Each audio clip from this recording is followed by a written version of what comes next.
هزاره‌ها یکی از بزرگترین قوم‌های افغانستان هستند، اما یک چیز مهم در مورد این قوم باعث شده که خیلی وقتها از دیگران جدا بمانند. این که بیشترشان شیعه مذهبند در حالی که اکثریت مردم افغانستان سنی هستند. همین تفاوت مذهبی همراه با تفاوت قومی و نژادی هزارها را در طول تاریخ به گروه بسیار آسیب‌پذیر تبدیل کرده است. متاسفانه بارها و بارها به خاطر همین ویژگی‌ها مورد ظلم، تبعیض، شکنجه و حتی قتل عام توسط گروه‌های مختلف دولتی و غیر دولتی قرار گرفته‌اند. اگر به سالهای اخیر نگاه کنیم می‌بینیم که بیشتر حملات تروریستی، انفجارها و کشتارهای جمعی در مساجد، مکاتب، مراکز آموزشی و حتی جاده‌ها متوجه همین مردم بوده است. حملات که ریشه آن به وضوح انگیزه‌های قومی و مذهبی داشته. اما سوال اساسی اینجاست: این دشمنی و این کشتار سازمانی یافته از کجا آغاز شد؟ نقطه شروع آن چه زمانی بود و چه کسی اولین بار جرقه‌اش را زد؟ برای پاسخ به این پرسش باید به تاریخ برگردیم، درست به قرن 19 زمان سلطنت عبدالرحمن خان امیر مستبد افغانستان. تاریخ میگوید که در همان دوران یکی از هولناکترین نسل کشی‌ها در این سرزمین اتفاق افتاد. بر اساس اسناد حدود 67% از جمعیت هزاره‌ها، یعنی بیشتر از 402,000 خانواده، به دستور مستقیم عبدالرحمن خان و با فتواهای ملایانی که با او همدست بودند قتل عام شدند. این فتواها پوشش دینی برای کشتار قومی بود تا مردم و سربازان عادی با خیال جهاد دست به خونریزی بزنند. سید اصغر موسوی، پژوهشگر شناخته شده تاریخ هزاره‌ها، میگوید که بعد از این کشتار بزرگ شمار زیاد از بازماندگان هزاره مجبور شدند خانه و زمین خود را رها کنند و به کشورهای همسایه مثل ایران و پاکستان مهاجرت نمایند. اما ماجرا به همین جا ختم نشد. در همان زمان که هزاران خانواده هزاره از خانه و کاشانه خود رانده می‌شدند، عبدالرحمن نه تنها مانع خروج آنها نشد، بلکه به شکل عمدی زمین‌های آنان را میان دیگران تقسیم کرد. او 12,000 خانواده درانی و 4,000 خانواده غلجایی را به مناطق هزاره‌نشین کوچ داد و سرزمین‌هایی را که بیش از آن ملکیت هزاره‌ها بود به آنها بخشید. به این ترتیب هزاره‌ها هم قتل عام شدند، هم بیجا شدند و هم سرزمینشان به دست دیگران افتاد. اینجاست که پرسش‌های مهمی شکل می‌گیرد: چرا عبدالرحمن خان چنین فاجعه‌ای را رقم زد؟ چه انگیزه‌های پشت این نسل کشی پنهان بود؟ آیا تنها اختلاف مذهبی باعث شد یا اهداف سیاسی و اقتصادی هم دخیل بودند؟ در این ویدیو می‌خواهیم با کمک کتاب‌های تاریخی و روایت‌های پژوهشگران سراغ این پرسش‌ها برویم و از دل تاریخ جوابشان را پیدا کنیم.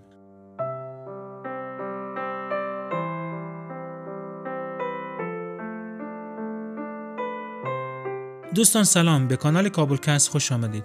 منابع ما در این ویدیو دو کتاب هستند. کتاب اول سراج التواریخ نوشته علامه فیض محمد کاتب هزاره و کتاب دوم افغانستان در 5 قرن اخیر نوشته میر محمد صدیق فرهنگ. لطفاً قبل از تماشای ادامه این ویدیو برای حمایت از ما ویدیو را لایک و کانال ما را سابسکرایب کنید. اگر به نقشه آسیا نگاه کنیم، درست در قلب آن کشور به نام افغانستان دیده می شود. این سرزمین از گذشته تا امروز موقعیت بسیار مهم و حساسی داشته. افغانستان در واقع 4 راهی بوده که شرق را به غرب و شمال را به جنوب وصل می کرده. همین موقعیت جغرافیایی باعث شده که همیشه چشم قدرت‌های بزرگ دنیا با آن دوخته شود. در دوره‌های مختلف تاریخ افغانستان یا همسایه مستقیم قدرت‌های بزرگ بوده، مثل زمان شوروی و امپراتوری بریتانیا، یا خودش به میدان حضور نظامی آنها تبدیل شده، چنان که بعد از حوادث 11 سپتامبر ایالات متحده آمریکا و ناتو پایگاه‌های بزرگ نظامی در این کشور ایجاد کردند. این موقعیت حساس هرچند برای افغانستان ارزش استراتژیک زیادی داشت، اما بیشتر از آن برای مردمش دردسر و مصیبت به بار آورد. چرا که هر قدرت بزرگی که در منطقه قد علم می‌کرد، افغانستان را به عنوان میدان رقابت خود برمی‌گزید. به همین خاطر این سرزمین در بیشتر دوره‌های تاریخ نه آرامش واقعی داشته و نه فرصت رشد پایدار. جنگ‌های پی در پی، اشغال‌های خارجی و رقابت‌های سیاسی و نظامی زندگی مردم را زیر رو کرده است. در میان این آشوب‌ها و بی‌نظمی‌ها اما اقوام مختلفی در این کشور زندگی می‌کنند: پشتون‌ها، تاجیک‌ها، هزاره‌ها، ازبک‌ها و اقوام دیگر که در این ویدیو کاری به دیگر اقوام این کشور نداریم و خلاصه‌وار اشاره به تاریخ و پیشینه تاریخی هزارها می‌اندازیم تا نسل کشی آنها به دست عبدالرحمن.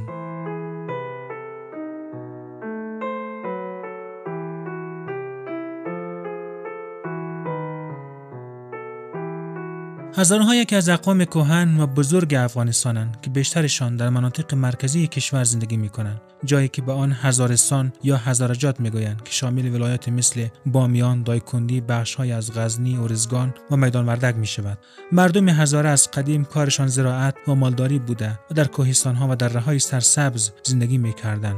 درباره اصل و ریشه هزاره‌ها نظرهای مختلفی وجود دارد. بعضی‌ها میگویند که هزاره‌ها از بومیان اصلی این سرزمین هستند که هزاران سال است که در این سرزمین زندگی می‌کنند. این نظریه طرفداران زیادی دارد و بیشتر پژوهشگران بزرگ هم آن را تایید کرده‌اند. دلیل آنها برای اثبات این ادعا برمیگردد به نوشته‌های جهانگرد چینی هیوانت سانگ که در قرن هفتم میلادی به افغانستان سفر کرده. او از بامیان و مناطق مرکزی افغانستان دیدن کرد و توصیفاتش از چهره و ظاهر مردم آن مناطق شبیه به ظاهر امروزی مردم هزاره ساکن این مناطق است.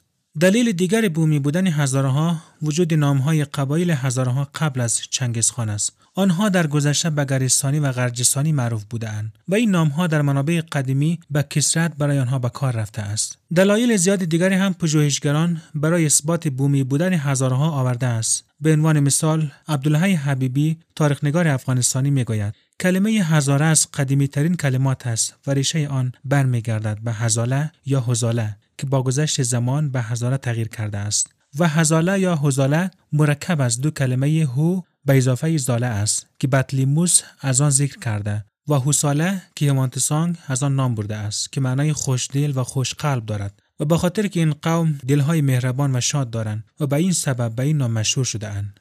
به هر حال یک نظریه دیگر هم وجود دارد که در بین خود هزاره‌ها و سایر اقوام افغانستان خیلی معروف است. طبق این نظریه هزاره‌ها از بقایای سپاهیان مغول هستند که پس از لشکرکشی در این مناطق ساکن شده‌اند. این نظریه را اولین بار ابوالفضل علامی مورخ عصر اکبرشاه در اکبرنامه آورده است و پس از آن خاورشناسان انگلیسی مثل آرمینوس، مونت، استوارت الفنستون و الکساندر برنز آن را تایید کردند. البته دیدگاه دیگری هم وجود دارد که هزاره‌ها را ترکیبی از اقوام مختلف می‌داند. به هر حال هر چی باشد یک چیز روشن است. هزارها قرن‌هاست که در دل افغانستان امروزی زندگی می‌کنند و بخش جدا نشدنی از تاریخ و فرهنگ این سرزمین هستند.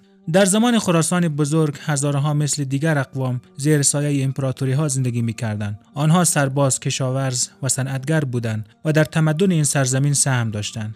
در دوره تیموریان و صفویان شماری از هزاره‌ها در سپاه حضور داشتند و در شهرهای مهم مثل هرات و قندهار نقش داشتند. وقتی صفویان در ایران و بخش‌های از افغانستان حکومت می‌کردند، به خاطر مذهب شیعه هزارها رابطه نسبتاً نزدیکی با آنها داشتند. اما بعد از سقوط صفویان و روی کار آمدن نادرشاه افشار که سنی مذهب بود، اوضاع تغییر کرد.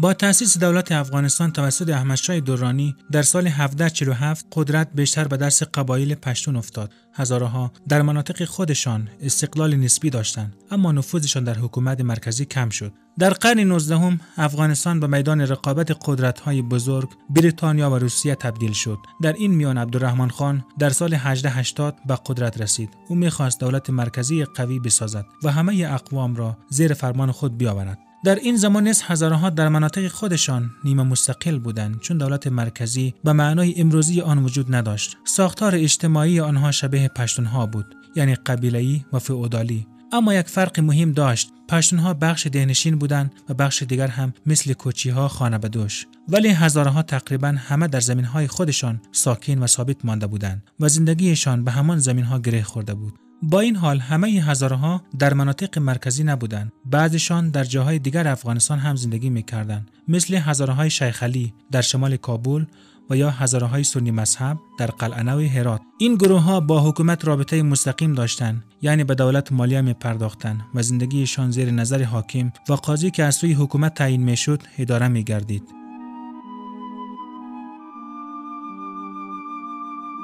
در دوره امیر شیر علی خان وضعیت برای هزارها کمی بهتر بود. در آن زمان رئیس هزارهای جاغوری مردی به نام شیر علی با دربار رابطه خوبی ایجاد کرده بود. او از طرف امیر لقب سردار گرفته بود و به نوعی نقش نماینده هزارها در نزد شاه را بازی می‌کرد. همین رابطه باعث شده بود هزارها تا حد احساس کنند که دربار صدایشان را میشنود. اما وقتی عبدالرحمن به قدرت رسید، او که مرد بسیار بدگمان و سختگیر بود، به این رابطه پایان داد. عبدالرحمن دستور داد دو پسر همین سردار شیر علی را به قتل برسانند. با این کار رشته باریکی که میان هزارها و دولت وصل شده بود ناگهان پاره شد و اعتماد میان آنها از بین رفت. بعد از آن عبدالرحمن اقداماتی کرد که هزاره‌ها را شدیداً ناراضی ساخت. یکی از این اقدامات کوچ اجباری هزاره‌های شیخ علی بود. او دستور داد آنها را از مناطق اصلیشان بیرون کنند و به ترکستان و دیگر نقاط دور انتقال دهند. این کوچ اجباری آغاز فشارهای تازه‌ای بود که سالهای بعد بر هزارها تحمیل شد. به روایت سراج التواریخ، دره ترمش و دره وادو و دره اشرف و سایر نقاط موطن و مسکن هزاره شیخ علی از وجود ایشان و غیره مردم تهی گردید و حضرت والا فرمان کرد که از مردم افاقنه سکنه غوری و بغلان در مواضع مذکور جای دهند و این فرمان توسط سید جعفر کنری حاکم منطقه اجرا شد. همچنین وی هزاره‌های جاغوری و جیغوتو را که بعضی از آنها در جنگ غلجایی علیه دولت شرکت کرده بودند گوشمالی داد و حاکم و قاضی برای اداره آنها تعیین کرد. در نظر داشته باشید که عبدالرحمن قبل از هزارها قیام غلجایی‌ها، شینواری‌ها و اهالی ترکستان را نیز سرکوب کرده بود. به هر حال هزارهایی که پیش از این به دولت مالیه نمیدادند وقتی از آنها تقاضای مالیه زمین و دیگر عوارض شد ناراضی و شاکی شدند. اما مسئله مهمتر از مالیه وجود داشت: موضوع قضا و دادگاه. در آن زمان قضاوت توسط قضات دولتی و بر اساس فقه حنفی انجام میشد، در حالی که هزارها پیرو فقه جعفری بودند. از دید آنها اجرای فقه حنفی در مناطقشان نوعی تعرض و مذهب و باورهای دینیشان بود. در این میان بیش از همه عالمان دینی شیعه متضرر شدند، چون این کار نه تنها بر حیثیت مذهبیشان ضربه میزد بلکه منافعشان را هم از بین میبرد. به همین دلیل آنها بیشتر از دیگران واکنش نشان داده و علیه این وضعیت تبلیغ کردند.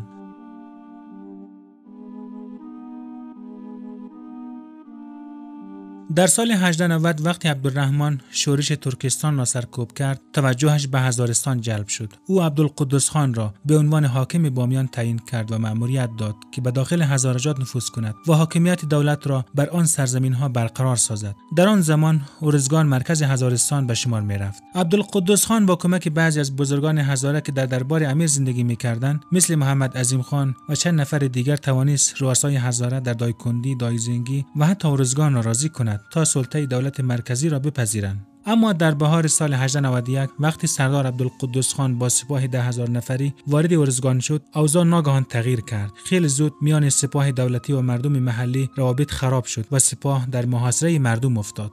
چرا چنین شد؟ هر دو طرف دلایل خودشان را بیان کردند. به گفته مقامات دولتی، بزرگان هزاره پس از آن که تسلیم حکومت شدند، چون دیدن منافع و نفوذشان به خطر افتاده، اختلافات مذهبی را بهانه ساخته و مردم را تحریک کردند. اما در روایت هزارهایی که پس از جنگ به کویته و مشهد پناه برده بودند، دلیل اصلی قیام دستاندازی و تعرض سپاهیان دولت بر مال و ناموس مردم هزاره بود. این که اولین اقدام از کدام طرف صورت گرفت روشن نیست، اما اگر استبداد و سختگیری‌های امیر عبدالرحمن را در نظر بگیریم و تبلیغات گسترده مذهبی او را که علیه مردم هزاره را انداخته بود، می‌توانیم حدس بزنیم که رویکرد دولت در برابر هزاره‌ها چگونه بوده است. او هزارها را متهم می‌کرد که به دو خلیفه اول اسلام به احترامی کرده اند. همین اتهام بهانه‌ای برای تحریک احساسات مذهبی و فشار بیشتر بر مردم هزاره بود. اما جرقه‌ای که این آتش بزرگ را شعله‌ور ساخت، داستان دختر جوانی به نام گلبگم ملقب به شیرین جان بود. او دختر یکی از بزرگان هزاره بود که توسط یکی از افسران امیر عبدالرحمن مورد تعرض قرار گرفت. این خبر به سرعت در میان مردم پخش شد و آتش خشم عمومی را برافروخت. قیامی که در آغاز پراکنده بود، رنگ و بوی سراسری گرفت. حتی سران و بزرگان هزاره که تا آن زمان تلاش می‌کردند میان امیر و مردم میان جیگری کنند، تحت تاثیر همبستگی قومی و مذهبی به صف مبارزین پیوستند.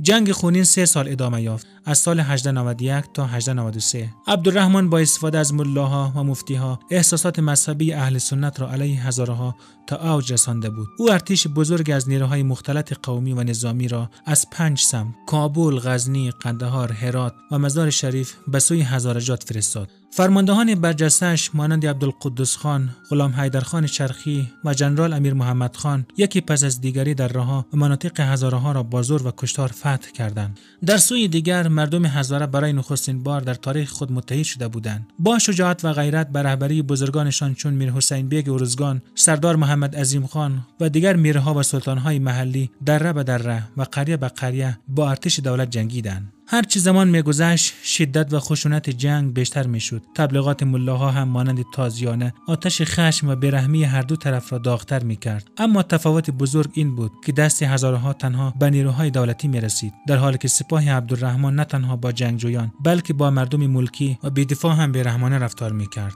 سپاهیان عبدالرحمن فقط مردان جنگجو را نمی‌کشتند، بلکه بر غیر نظامیان، زنان و کودکان هم رحم نمی‌کردند. دختران جوان در هر روستا مورد تعرض قرار می‌گرفتند. در هر جایی که لشکر حکومت وارد می‌شد، نخست مردان را چه جنگجو و چه غیر جنگجو به شکل وحشیانه قتل عام می‌کردند. بعد از آن دختران و پسران جوان و حتی زنان را به اسارت می‌بردند و در شهرها مانند کالا به فروش می‌رساندند.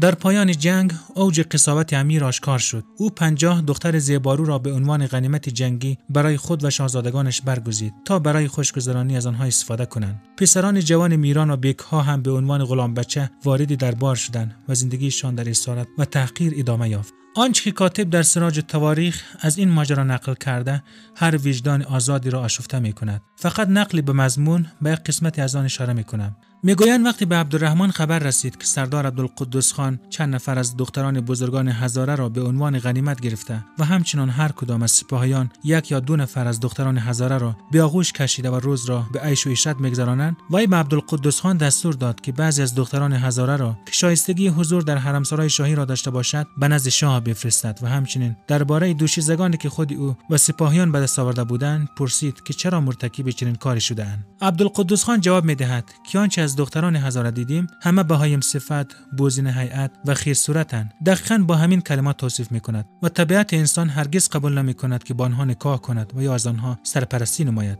گویا بعد از همین سوال و جواب بود که از طرف عبدالرحمن خان فرمان صادر شد که در سراج تواریخ آمده: اگر مردم هزاره بخواهند زن و دختر و پسر خود را بفروشند، به امضا و مهر قاضی و حاکم و هر قدر که کارکنان دولت میخواهند غلام و کنیز خریده 10 یک بهای آن را محصول به دولت بدهند و از صدور این حکم مردم هزاره ممیر معیشت یافته به هزاران زن، فرزند و دختر را از 2 الی 10 سر جو، جواری و گندم فروخته. اجرت موقتشان به یسرت مبدل گردید. هر کدام از سپاهیان که رخصت منزل و مقام خود حاصل می‌کردند چند تن برده و کنیز آورده می‌فروختند و در نتیجه این امر فروش پسرها و دخترهای هزاره آنچنان گسترش یافت که چون چندی بعد برخی از هندوان قندهار به جرم زنار بستن به کنیز و غلام هزاره دستگیر شدند، هندوان قندهار در مقام دفاع ازشان عرض کردند که غیر از اینها دختران و پسران و زنان بسیاری از این قوم را تاجران و بازرگان مسلمان و هندو خریده و از راه تجارت در شالکوت و سند و هند برده، حتی بلولیان شهر و بازار فروخته و ایشان همه را در آغوش هندو و نصارا در آورده و مزد میگیرند.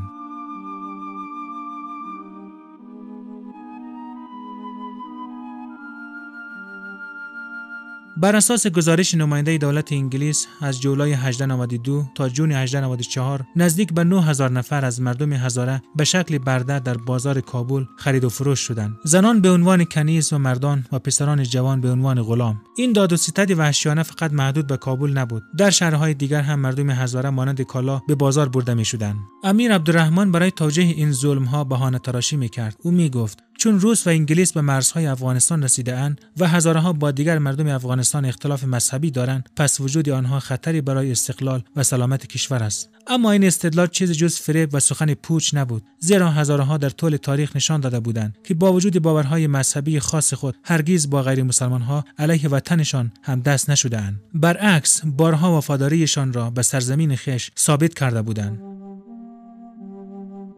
وقتی خبر ظلم و بیداد دولت عبدالرحمن در هزارستان منتشر شد، موجی از خشم و هیجان در مشهد و دیگر مناطق ایران به راه افتاد. حتی وایسرا یا نایب السلطنه هند بریتانوی در نامه‌ای به امیر عبدالرحمن نوشت و او را به میانه‌روی دعوت کرد. اما امیر نه تنها این توصیه را نپذیرفت، بلکه رنجیده خاطر شد و با بیرحمی جواب داد: چون مردم هزاره از اتباع من هستند، هر طور که بخواهم با قتل، حبس و تبعید با آنان رفتار می‌کنم. همزمان عبدالرحمن در برابر دولت ایران و تبلیغات مجتهدان شیعه و ویژه مجتهد مشهد موضع سختی گرفت. این دخالت‌ها و حمایت‌ها به جای آن که به نفع هزارها تمام شود باعث شد خشم و فشار دولت عبدالرحمن بر آنها بیشتر شود. در نتیجه بسیاری از هزارها مخصوصاً از مناطق ارزگان، جاغوری و دیگر نقاط که دیگر جایی برای نفس کشیدن نداشتند خانه و زمین خود را ترک کردند. خانواده‌هایی که از جنگ و کشتار جان سالم به در برده بودند با زن و فرزند خود راهی مهاجرت شدند. گروهی به سمت مشهد در ایران رفتند و گروه دیگر به کویته در بلوچستان کوچیدند و در آن نواحی ساکن شدند.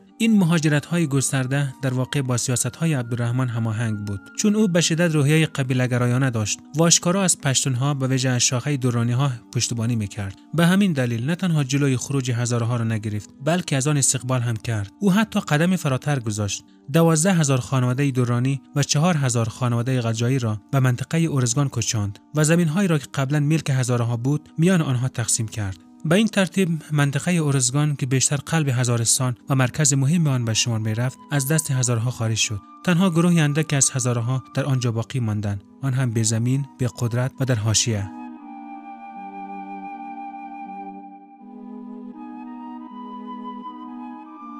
با همه اینها میتوان گفت هرچند این جنگ پایه‌های حکومت عبدالرحمن را محکم کرد، اما پیامد بسیار فاجعه باری برای هزارها داشت که به صورت خلاصه جمع‌بندی میکنم و تمام. 1. رهبران سیاسی هزاره راهی زندانها و کشتارگاه‌ها شدند. 2.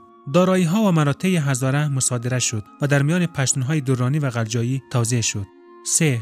هزارها مورد بدرفتاری قومی و مذهبی قرار گرفتند. هزارهای شیعه مجبور به ترک مذهب شیعه و پیروی از مذهب سنی شدند و ملایان سنی در سراسر هزارستان مستقر شدند. 4. اسرای هزاره در بازارهای آزاد فروخته میشد و خزانه پادشاهی سهم خود را از این تجارت دریافت میکرد. به گفته فیض محمد کاتب دربار، هر روز صدها سر بریده هزاره به بامیان و کابل فرستاده میشد. از سرهای شکست خورده کل مینارها برپا شد. ارزگان مرکز اصلی مقاومت هزارها تسخیر و کاملا نابود شد. 5. عبدالرحمن 16 نوع مالیات بر هزارها وضع کرد و در ناتوانی به پرداخت جرایم و مالیاتها برخی از مردان را مجبور به فروش آل و عیالشان کردند و در آخر با غصب زمین‌های کشاورزی و تبدیل آنها به چراگاه‌ها برای کوچی‌ها، کشاورزی و دامپروری هزارها رو به نابودی رفت. همچنین از شروع اولین اذیت و آزارها کوچ هزارها به مناطق دور و نزدیک و کشورهای همسایه آغاز گشت. 10,000 از آنها به هند و پاکستان فعلی، ایران و آسیای میانه رفتند.